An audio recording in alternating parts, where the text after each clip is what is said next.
Hi friends, this is Dainty Tank. Thank you for joining me. Welcome back to Please Be Happy. This is part 12 or 13 in the series. Somewhere up there. I lost count once we had that whole kerfuffle with the recording. So thank you all for hanging out. Thank you for having all the patience with me while I go through all of this recording issues. Thank you for hanging out and doing this. I have to say this is probably going to be sad. Just warning's probably going to be sad. Because last time, we had a devastating time listening to Juliet talk about her daughter, Colette? I think that the big thing here that we learned is that Juliet has a lot of trauma and has also come a long way with growing empathy and care and perspective because of her daughter, who lived a very long, happy life in her 80s. That's great. But in doing so also made Miho realize that Jun-in is definitely long gone. No way is she around. And thus, it's rough. Very rough. So last we left off. Finish this one. I'm busy, Tommy. Busy having feelings, because last we left off, Juliet was knocking on the door. 3 knocks always, to see how Miho was doing. As I expected in less than a minute, there's a sound at my door. 3 knocks. Always 3. Miho? Is that you? Are you alright? No, she's not alright.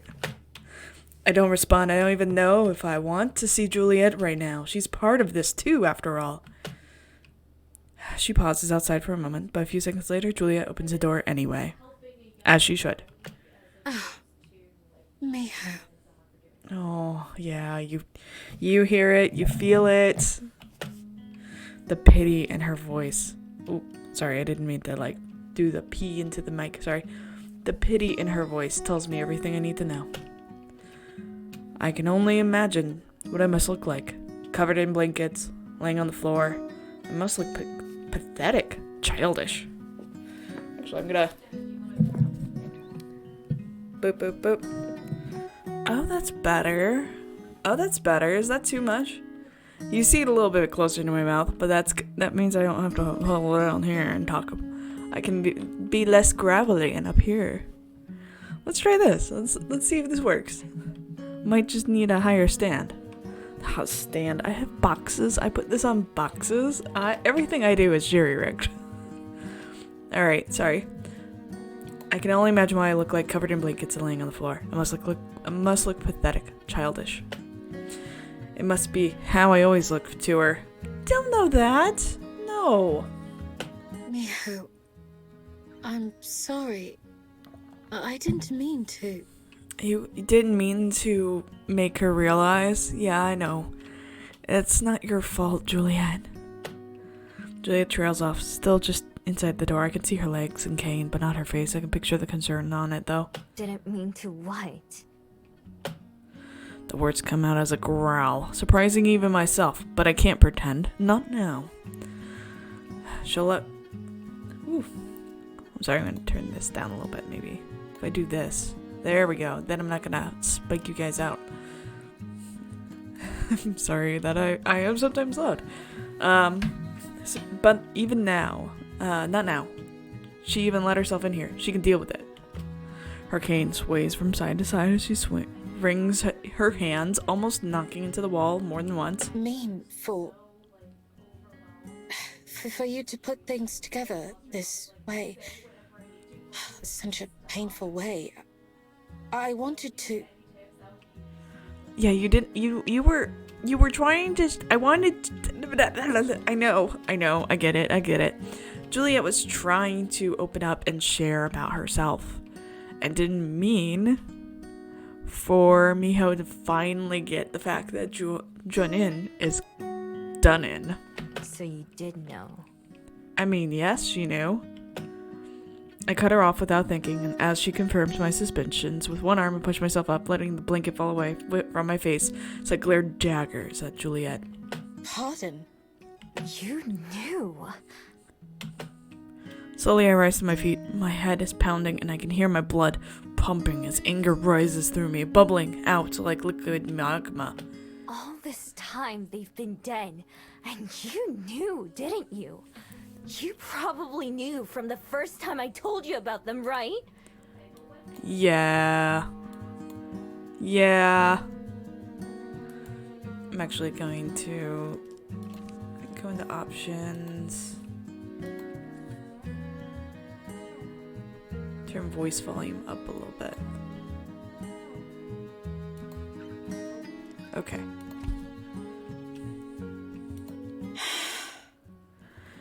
She stiffens, and then Juliet sighs deeply, and it's all anyone ever seems to do around here.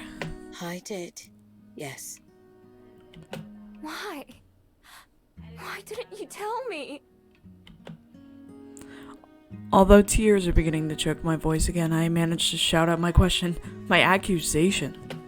I've been looking like such an idiot. I'm already an idiot compared to you and to Aspen. Every day I'm reminded of that. But this really takes the cake, doesn't it? Oh, you learned an idiom there, though. Really takes the cake. I've been wasting my whole entire life over something everyone else can figure out right away. Miho, it isn't like that. Why? Tell me why you didn't tell me sooner. Or Aspen. She knows too, right? She does, yes. Juliet nods meekly. My eyes burn and my nose is running. My face hurts in every way possible. We didn't know how. That's valid? How do you explain to someone that the person they've spent centuries looking for is gone? No how? What do you mean no how?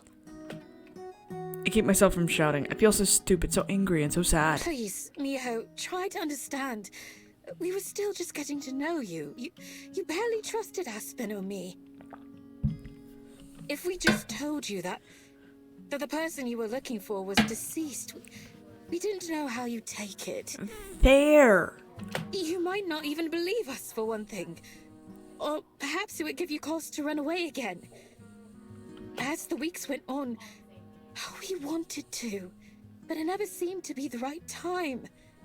Neither of us wanted to be the one to, out of nowhere, bring your whole world crashing down. Not when you were trying so hard. You seemed so happy. It felt more cruel to ruin that in a way. I'm sorry, Miho. I truly am. It was wrong of me to let it go this long without saying anything, but believe me, I only hesitated out of love. Aspen and I both. Oh, that's so sweet. We simply couldn't bring ourselves to break your heart that way. Yeah, it would have destroyed your world, like it is now. It would have destroyed you, Miho. And out of nowhere, especially after having found their name. A fat lot of good that did. I mean, fine. But kinda sucky.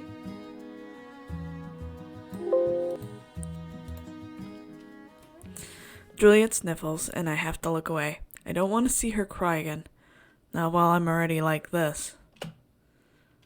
Stooping down to the floor, I pick up my blanket back up and wrap it around myself again. Even as I do, I can't help but think of how it's not really my blanket. It's Juliet's, and she lets me use it, like everything else. Go away. Oh. To my relief, she doesn't try to argue. Doesn't even say anything else. She just nods and silently leaves the room. That's fair. You need time. The second the door shuts behind her, I collapse into my bed, put my pillow over my face, and succumb to my grief. My everything hurts. When I wake up, damp pillows still covering me. My face, my heart, my head hurt from crying. My body hurts from passing out in an uncomfortable position. I didn't even mean to fall asleep. I must have cried myself into it. The memories of yesterday don't even give me a chance to wake up before they fled my brain, pulling a groan out of me in response. I don't want to get up. I don't want to leave my bed. What's even the point? Still, I know I have to. I have to see Aspen within the next few hours and Juliet too, eventually. I don't know what to say or even what I want to hear. As much as I just like to avoid everything and everyone, the rational part of me knows that I can't. Instead, my magic and bead force me to conform like always. Either get up or be forgotten. It's not really much of a choice. Sluggishly get dressed and wipe down my face, which is still red from crying. Then I trot downstairs to where we'd normally be having breakfast. Except it's later than usual. The food on the table for me, but it's long since cold, and I can hear the sounds of conversation. Movement that means the library is already open. Life goes on, with or without me. I cram down the slices of cold toast and browning apple without really tasting them. Browning apple? What's browning apple? Just knowing that I need the nourishment, then I wander up to the front of the library where Juliet's seated in my spot at the desk. But late! Oh, what did I accept? No. When she notices me approaching, I see her struggle to decide how to greet me. Uncertainty plain in her eyes. I can't decide either, so I just settle for a stiff nod. Hey. Good morning, Miho. Her voice is awkwardly stilted. It seems out of place for Juliet. I gesture at the stack of books next to her and the half-filled checkout sheet. You can go to bed. I can take over from here. Juliet shakes her head, looking a little more confident in the motion. Nah, it's all right. You're in no state to be working today. Let me handle it instead. Really? It's fine. No, you need to go see Aspen. A patron starts to approach the counter, a couple books in his hand. I start to reach for them, but Juliet stands up, blocking me off. Good morning. All set to check out? I let my hand fall to my side. The person checking out my books looks a little confused, but settles on talking to Juliet instead of me. Fine then. If she wants to, she can do it. She has the same practiced tone of voice when it comes to helping a stranger that Aspen does. Aspen calls it her customer service voice. Everybody has a customer service voice if you worked in customer service. Literally just like a thing. You have your customer service voice. Hi, how can I help you? My name is Kerrigan. And then you just go straight into it, right? It's the daintiest tank now. Do-do-do-do. I'm sorry, I'm being everywhere today. I don't know. To me, it's the same as how I'd sound when trying to deceive someone or get something out of them. Yep, I get that feel. The only difference is I'm not sure I could pull off mine right now. Yep, like she can. Then again, it seems like Juliet must have always been good at hiding her feelings. Wordlessly, I turn around and step out from behind the desk, passing by the guest on my way out the door. From the corner of my eye, I see Juliet watching me as I go, even as she deftly handles the checkout. She's probably worrying that you're, not going to come back. Tiny bit of worry there. The fresh air is an instant relief, and I gulp it in as I stretch out my arms, just basking in the sun for a moment. I walk to start walking to the Bell House, because I need to see Aspen before it gets too late. Fortunately, we had a late breakfast yesterday, so I have a bit more leeway than usual. I do my best to keep my head empty on the way there, because if I let myself think, it'll turn bad. So instead, I just focus on putting one foot in front of the other and paying the minimum amount of attention to my surroundings, just enough to get me there. Aspen herself is working the counter and when I enter the cafe, and she waves eagerly when she sees me. Oh, Miho! I was just thinking of taking my break early to come see you. Juliet said you were feeling a little under the weather this morning. I made my way up to the register, staring blankly at the menu. I could actually read some of it if I tried, but I'm not. I can see what she means. Are you alright? No, my world shattered. I had everything that I've been pouring myself into for centuries taken away and crushed without Juliet ever meaning to. But now I'm blaming you because you'd wait weeks without telling me. Valid. How do you just go, hey, by the way, welcome to your new happiness. Let me crush your dreams. No. I shrug. Yeah, I'm fine. Let me get, The names of different drinks that I like are all swirl around in my head, but somehow picking one feels like an impossible challenge.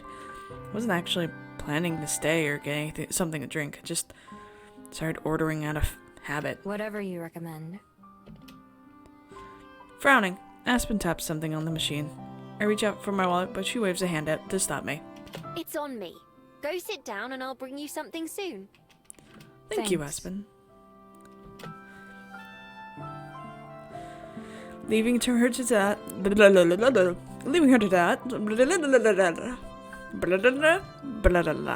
Leaving her to that, I trudge to the booth and sit down, resting my head on my arms and closing my eyes. I could have just come inside and left again as soon as Aspen saw me, but I know that I wouldn't feel any better anywhere else I could choose to go. At least this way I get a free drink out of it. I don't open my eyes again until I hear the sound of Aspen setting a cup down in front of me before taking a seat herself. Thanks. Again. Sitting up, I have a taste of whatever it is Aspen brought me. It's scalding hot and bitter. What's in this? Coffee! Straight up coffee? What else? Espresso? You look like you need it. You did? Is this an Americano? Gingerly, I take another sip, bracing myself against the heat this time. One of your recipes? No, I don't know who invented it, but it's been my go-to for years when I need a pick-me-up.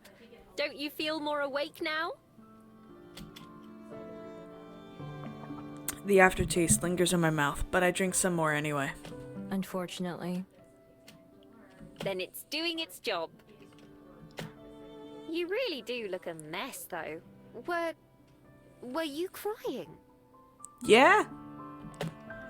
As soon as Aspen takes a second to look at my face, I see her take on the same look of concern as Juliet. I raise my cup to my lips again, just to hide myself. Yeah?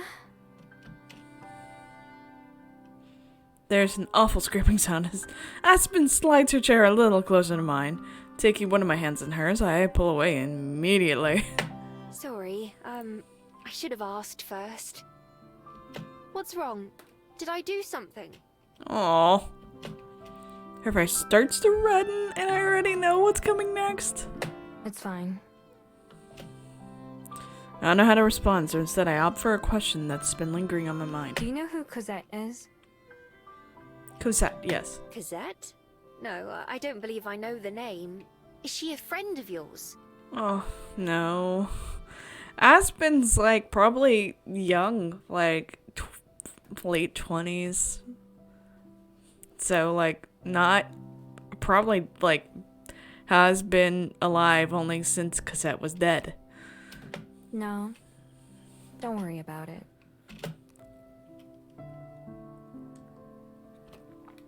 If Aspen doesn't know, then I'm not going to be the one to tell her. Well, you kind of introduced the name. Still, it doesn't surprise me in the slightest that Julia never mentioned her before. Even the two of them are supposedly close friends. I mean, they are close friends. Just because you're close friends doesn't mean, hey, let me tell you about my long-dead daughter. As for my human, though, may as well just get it out there. At least then we'll be on the same page. Yeah, Communicate. Just fucking communicate. That's great. That is the sign of an actual healthy, queer relationship is communication. I found out my person is dead. You said that so calm. Holy fuck. Although I've been sitting with that thought for hours now, it's the first time I've said the words out loud. Yeah, that was kind of terrifying. To my own surprise, they come out as steady as everything else. At least I don't feel like I'm going to cry. Oh. Finally, I glance at Aspen herself. Just like Julia, I can see her eyes widen and mouth drop as she tries to think of something more to say. And you knew, didn't you? Yeah.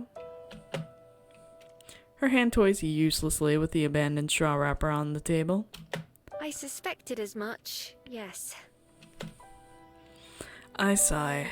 Not surprised at all.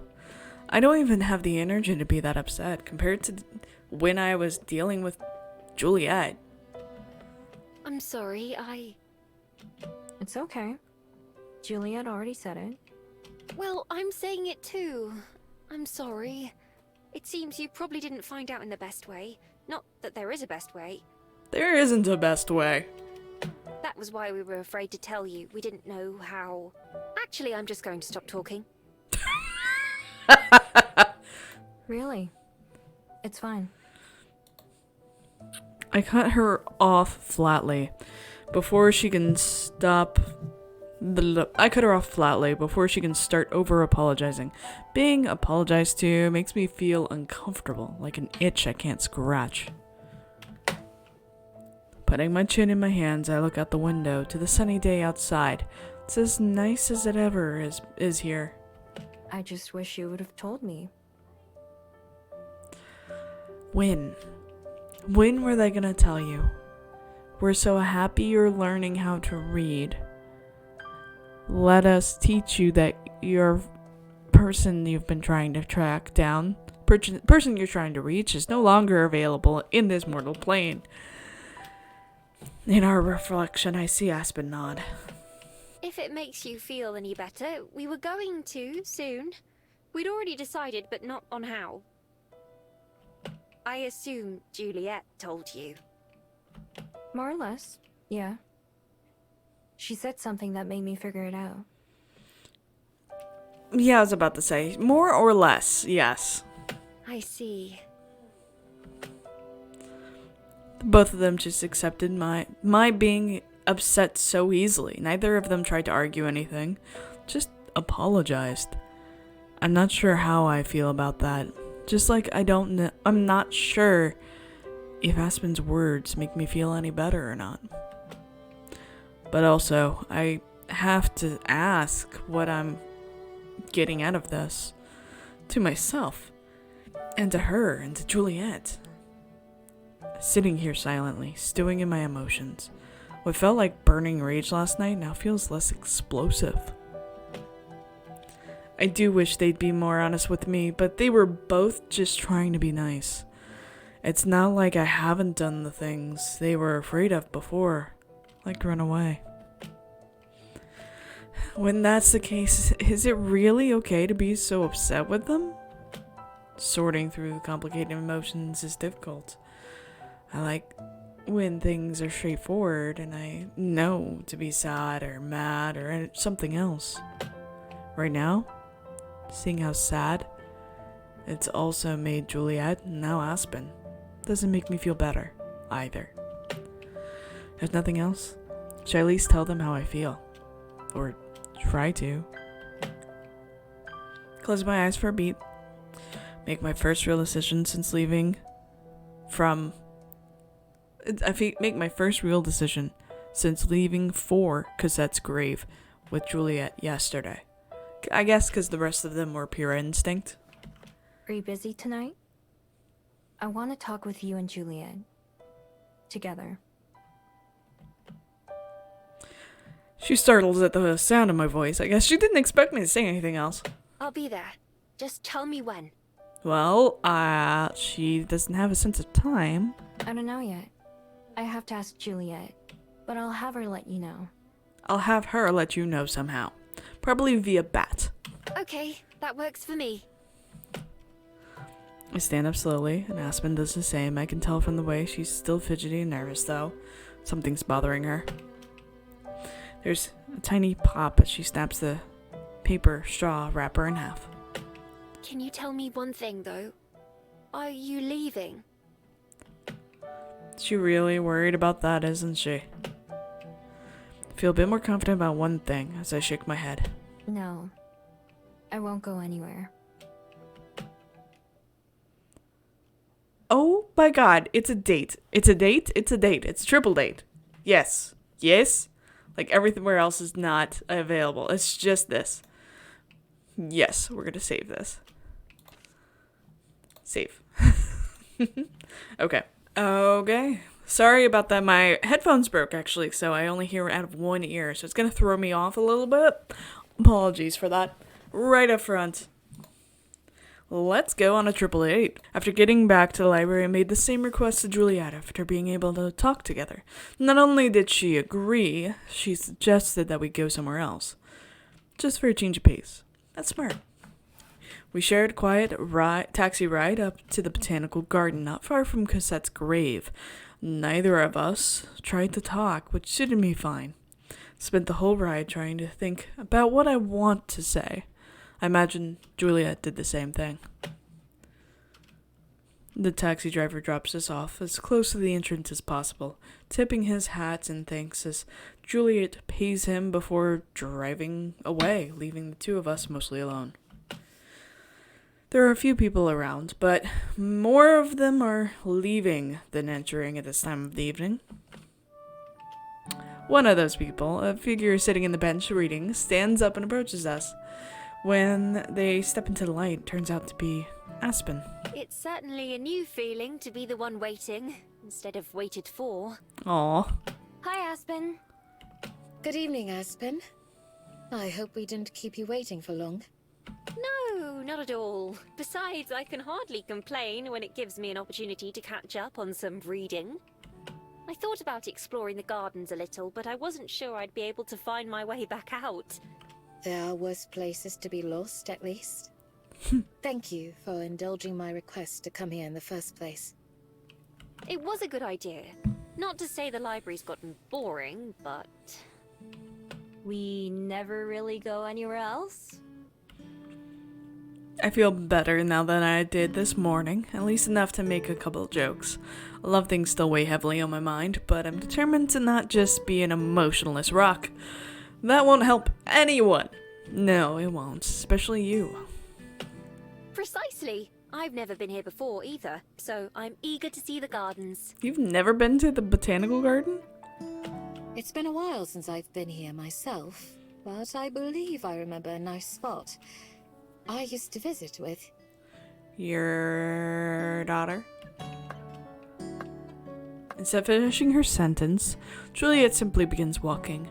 Her cane makes a steady click, click sound as she taps against the stone path. Aspen reads off some of the signs as we pass by, signs which I, of course, have never given a second glance at. Stonebridge Gully. That sounds rather poetic. Perhaps I'll use it in a story sometime. Stonebridge Gully. I like stone bridges. Ah, Pine Hill Path too. Whoever named these gardens was having fun, weren't they? It sounds like they had a whole thing for alliteration. Juliet seems preoccupied, not ignoring us, but not seeming to pay much attention either. She does wait while Aspen pauses to read one of the big signs that talk about the gardens. She writes a little bit in her notebook, then scurries back to us. Sorry, one of the photos there caught my eye and I wanted to take some notes for further research. I hadn't realized there was more to this park than just this one garden. Really? Like what? There's an old estate for one thing. Also another garden just for native plants. Nice. There's even a cemetery not far away that's apparently part of it. The steady rhythm of Juliet's cane misses a beat, but she keeps walking. After a short uphill stroll, we reach our destination. Ooh, this is pretty. Small brick path that juts off of the main road, leading to an overlook covered by a glass roof. There are a handful of benches around, but all of them are preoccupied. Would this do? Oh, Juliet, it's breathtaking. I have to agree, this is gorgeous. Aspen walks slowly to the edge of the overlook, pressing hand against glass as she looks out over the view. Stand beside her and do the same. We're higher up than I thought, with a good view of the rest of the botanical garden from here.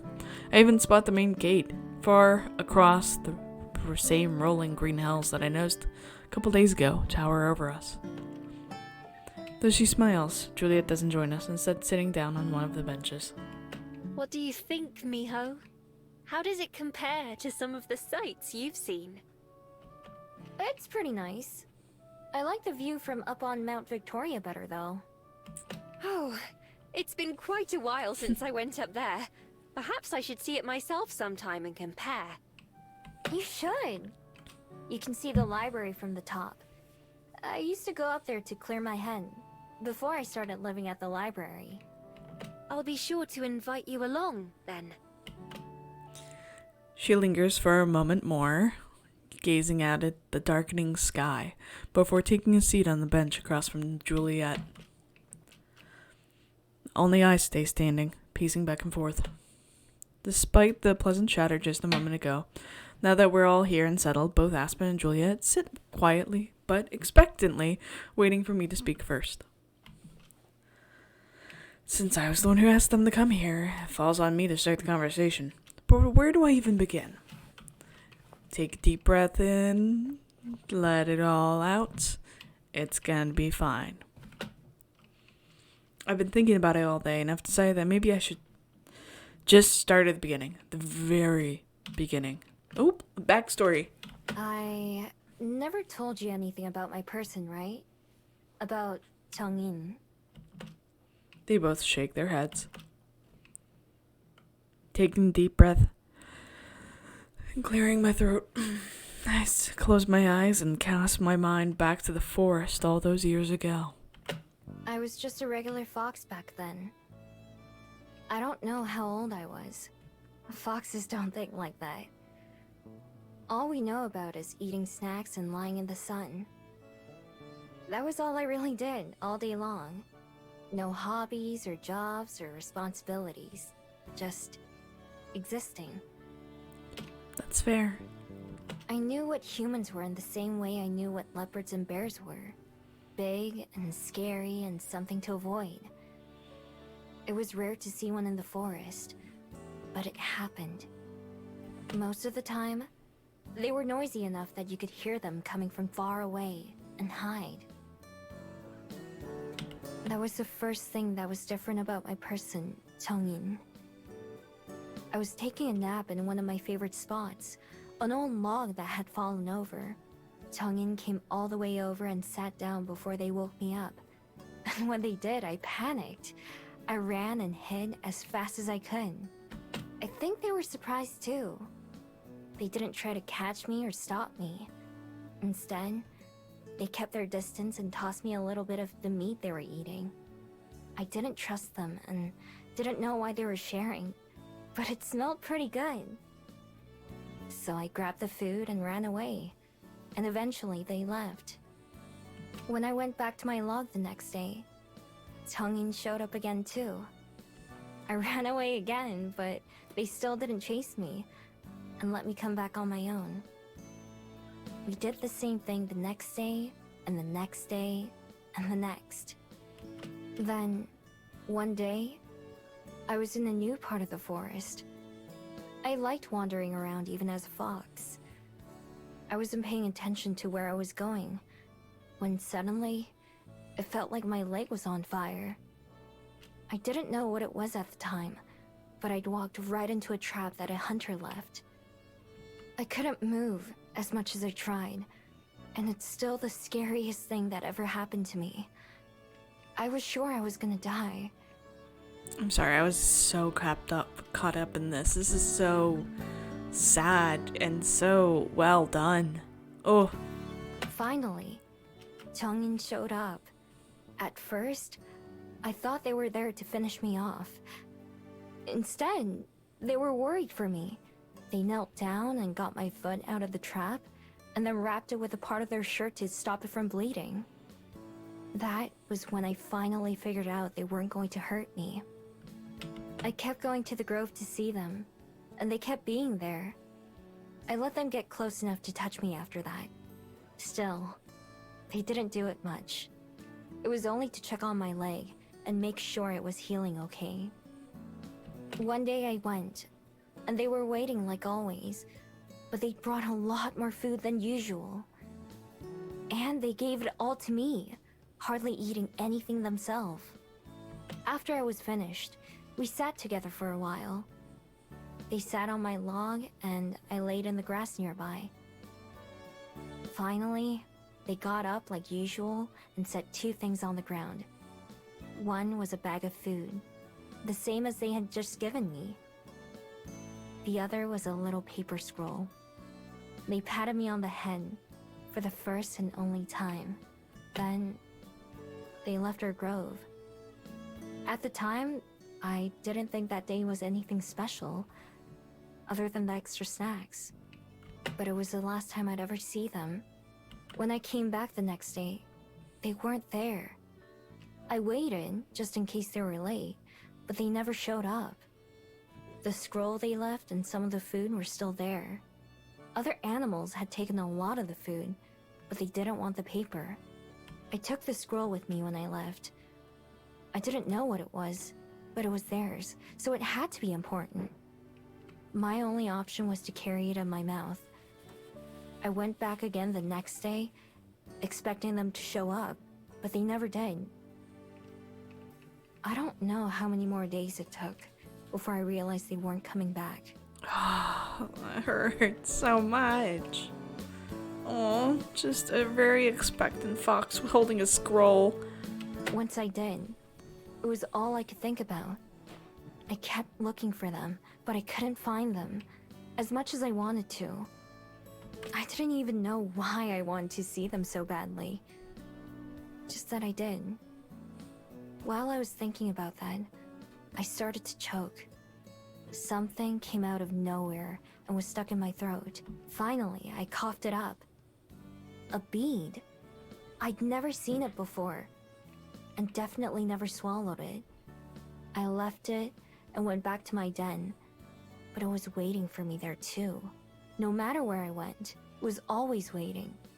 So finally, I touched it with my nose. Everything after that happened so fast. 1 second I was there, just a normal fox. The next, I was in this new form, not sure how or why. Some things came to me naturally, like using my new body and walking on 2 feet, and even how to turn back into a fox. But I still thought like an animal and acted like one. I didn't know any words that I could even think with. That's fair. You're entering a whole different, species. I had to learn those, and all kinds of other human behaviors the hard way, after getting chased away from villages and strangers that I met. Over time, I learned how to hide and blend in, and steal, and just how to survive. I followed Jungin's scent all the way to the ocean. I'd never seen so much water, not even close. I had no idea how huge it was. I boarded a ship like Jungin had, not knowing that it would take me somewhere different than the one they took. And I've been looking for them ever since.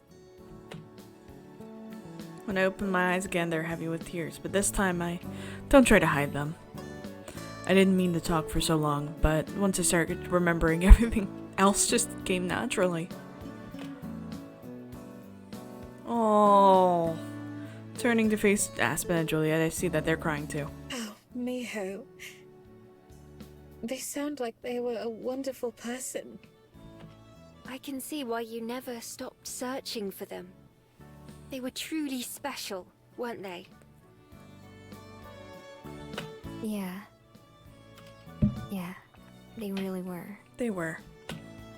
Remembering how their hand felt on my head and the softness of their touch as they inspected my leg, those thoughts hurt as much as the hunter strap did. But also, they make me smile too.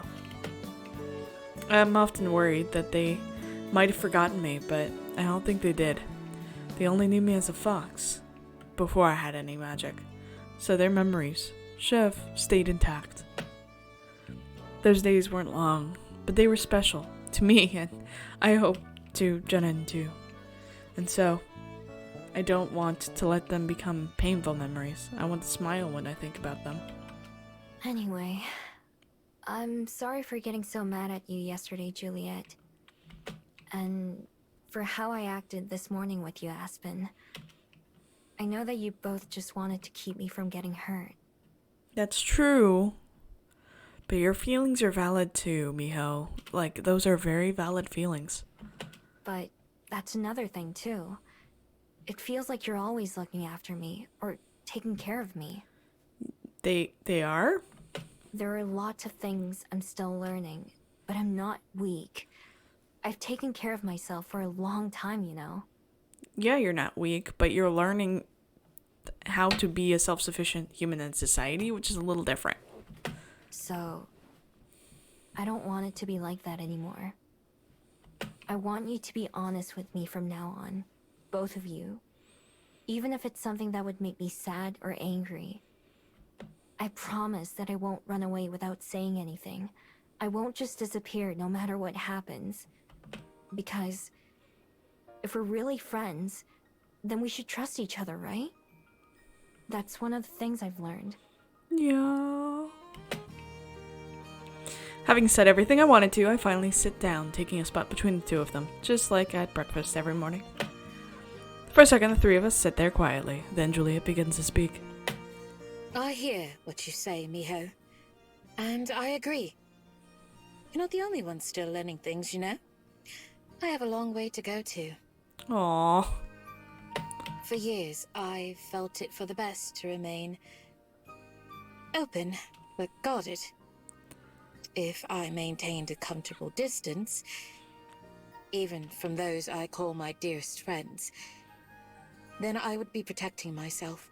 Aww. By never getting to know anyone too well, by withholding any meaningful details of my life, I thought to avoid the pain of loss again. Ah. But all I've done is keep myself from experiencing that joy of companionship again, while even causing hurt to others. Yeah. I'm not too experienced when it comes to being honest to myself. Or perhaps only honest to a point. But you're right, Miho. That isn't how it should be. From here on out, I'll endeavor to be more open, more real, with both of you. For myself, and for you. Oh, this is so sweet. Yes. Yes, Juliet. Juliet looks in our direction, but in particular Aspen right now. As such, Aspen, there's something that I'd like to tell you. She begins telling Aspen about Cassette, in much the same way she told me yesterday. I sit quietly and think about what she said. Hearing Juliet describe herself reminds me of me. In the end, we've both always been running away, haven't we? Despite how perfect and put together Juliet's always seemed, she's actually been struggling just as much. She was just better at hiding it than me. Yeah. As Juliet recounts the vow she made in honor of Cassette, I see Aspen is listening with rapt attention, like when she gets really absorbed in one of her books. When Juliet finishes her story, both of them have to wipe their eyes. Aspen rummages around in her bag and pulls out a small pack of tissues, offering one to Juliet before noisily blowing her nose and wiping her eyes. Please wipe your eyes first and then blow your nose. Don't put booger juice in your eyes. God, that's certainly a lot to take in. I mean, it is, but ooh. Thank you for telling me, though. Cassette sounds like she was a wonderful person, just like Johnine. I wish I could have met her. I was about to say, all of these wonderful women. I wish you could have as well. She would have had endless stories to recount. And I know she would have loved to share them. Yeah. As for all the other stuff, first of all, I promise, to both of you, I want us to be truly friends as well. I don't have anything quite so dramatic in my past, but I certainly know how it feels to be performative. Aw. I can hardly fault you for curating your self-image when I do the same thing. It's kind of funny, actually, and a little scary to hear you talk about Cosette and Zhongyin. Because, as someone who will one day be past tense, I often wonder about how I'll be remembered when I'm gone. Aww. Oh, as the only mortal here, this is... Oh. Not that I expect that to be any time soon, but still, I hope that someone speaks of me just as fondly someday. There will be more than enough time for me to worry about that in the future, though. Right now, I'm glad we had this conversation. It was worth the near panic attack I had earlier, wondering what would be said tonight. Oh. Me too. I still have a lot to think about, and I'm still sad. But I don't want to be sad forever. I know it's not what they would have wanted for me either. But I do know that I'm lucky I met you two, and that you're my friends. I wanted to say like that. My cheeks burn from saying something like that out loud for the first time ever. But I like saying it, because it's true. It's true! Oh, it's so cute. Although I'd already made up my mind to stay, I'm sitting here in the middle of the gardens that I know I've made the right decision. For all the doubts I had, all the struggles, I'm thankful that it happened, and I can finally admit that to myself. Maybe it won't turn out that way I expected, but for once, I'm content with my life right now. Oh, yes. Well said. And don't worry, Miho. We're not going anywhere. Nope. Even if it's not perfect, it doesn't need to be. Just like Juliet. Oh, Miho, I'm glad too. The first time you stepped into the Bell House was one of the luckiest days of my life. Oh. All I have to do is keep trying, like Aspen. So maybe another first time would be appropriate. Hopping up from the bench, I grab Aspen's hand and Juliet's hand and pull them to their feet too. Then, spreading my arms as wide as I can, I pull them both into a hug. So cute! Without hesitation, I feel them embrace me in return. From that first day at the cafe all the way to now. It's chilly out here in the gardens in the cool evening air, but it's warm in Aspen and Juliet's arms, and I smile to myself, and to them, and to anyone who may be watching. Mine too. Mine too. Ah! Yes! Yes! After spending a bit more time walking around the gardens last night, Juliet and I went back to the library. Aspen took the bus back to her apartment. Once we got back, I fell asleep almost immediately, my brain finally getting some relief from all the emotions over the last few days. Alright, well, we're going to stop that there. That was a good end of the day. Oh, save that weird. Let me try that again. Save that there. Okay, yeah. So I've got it twice, but that's okay. With that, I love you all. Thank you for hanging out with me. I'll see you next time. Bye.